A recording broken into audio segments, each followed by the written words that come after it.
Okay. Heart yung kanyang shape. So, ayan guys, bubuksan natin 'to and i-test natin siya. Ito ay ouch!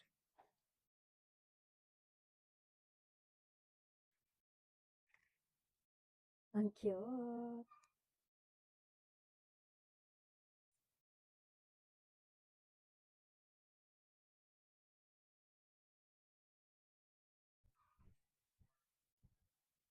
Ay, sobrang cute. So, wala po kasi isang isang tenga ko kaya isa lang muna ikabit natin. Wow!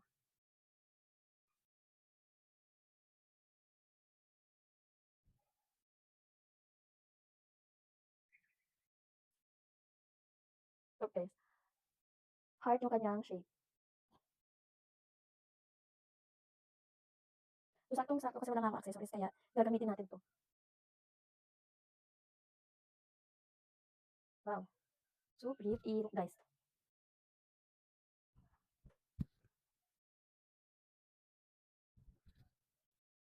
This is one. Ayan. Yan. So, naka-set siya. Kung gusto mo din ng ganito, set na siya like sa may basket yung link. So, ayan, mag-check out na ako.